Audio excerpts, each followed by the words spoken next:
Hello guys, ito na naman tayo magluluto ng aking mikos-mikos tuha, version ko tuha. Ayan, naghiwa tayo ng manok. Ayan ha. So bago yan, labas muna tayo, kukuha tayo ng organic lemongrass. O diba, alam nyo naman, may pinagmanahan tayo, meron tayong tanim dito nakatago, day. O ayan, lemongrass. Ano ba yung lemongrass sa Tagalog? Basta yun na yung lemongrass. Tanglad, ayan, tanglad. Nakalimutan ko tuloy. Ayan, nakakuha na tayo. So, hugasan na natin siya ngayon. Ayan, di ba? Hugasan natin, hugas-hugas para maalis yung mga duming kumakapit. Ay, duming kumakapit. O, ayan. Tapos, iroroll lang natin siya, itatali.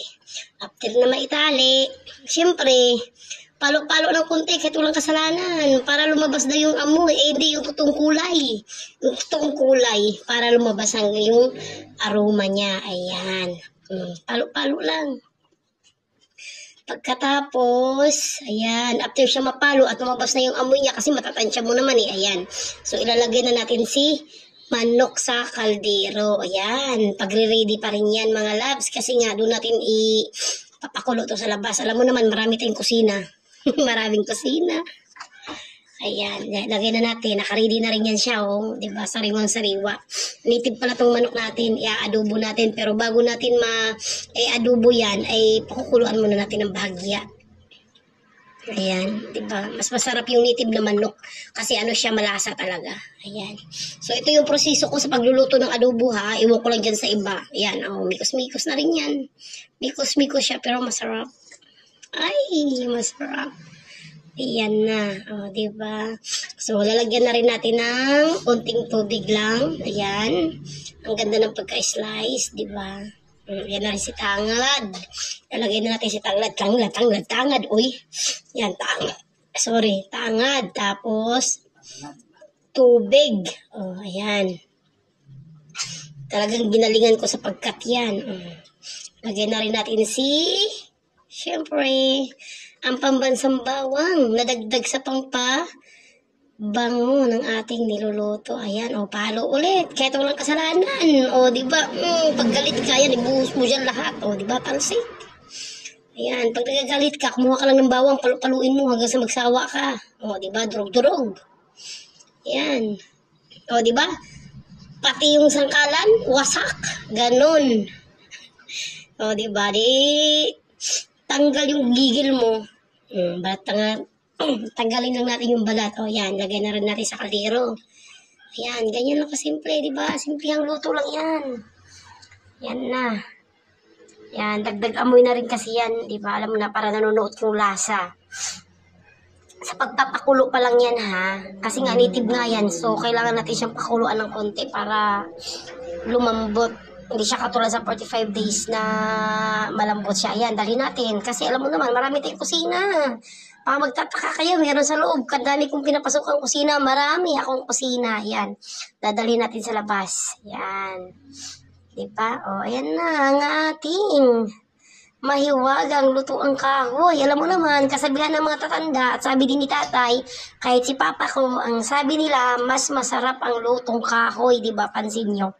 Mas masarap ang lutong kahoy kaysa sa gas. Alright. Ayan na, i-ready na natin yung pag-aapo yan. Siyempre, bawasan muna natin yung alikabok. Baka paghuyok mo dyan, para mapaapoy mo, lahat mapunta sa mukha ko. O, yan. So, linis-linis muna tayo ng konti.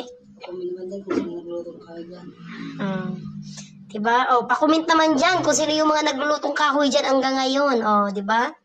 Proud ang lutuan ang kahoy. O yan, di ba? Pambansang lutuan. O, di ba? Ang galing kong magpaapoy. Di ba?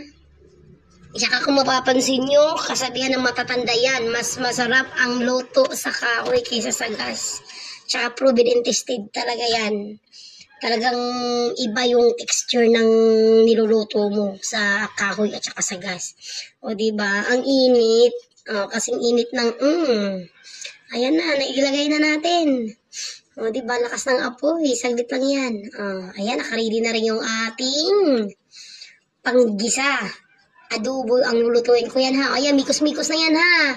Yung magagaling magluto dyan, huwag magreklamo. Baka kayo, Ayan, di ba? Tiyagaan nyo manood hanggang dulo mga labs. Kasi marami kayo matutunan dito sa lutong mikos-mikos. Version ko yan ha. O ayan, halo-halo na yan. Ang ating pangsangkap, o di ba? Kompleto, Ricardo. Ayan na si Manok. Ayan, kung napapansin nyo kanina, yung pinakluan natin sa labas, o di ba? Ang ganda na ng kulay niya. Ayan, so kunting gisa-gisa na lang tayo. Ayan, o halo-haloin ng konti. Ang bango, kasi ang bango ko eh. Kasi ang bango ko.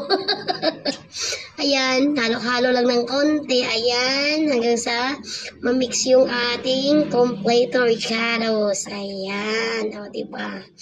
Tapos, halo-halo lang, ganyan lang. Ganyan magluto ha, ganyan magluto ng adobong manok. Version ko yan ha, so magagaling magluto dyan. Huwag kayong ano, ayan, o buhusan natin si paminta. Kalahating kilo ay stay, 1/4 pala, kalahati ng 1/4, ayan.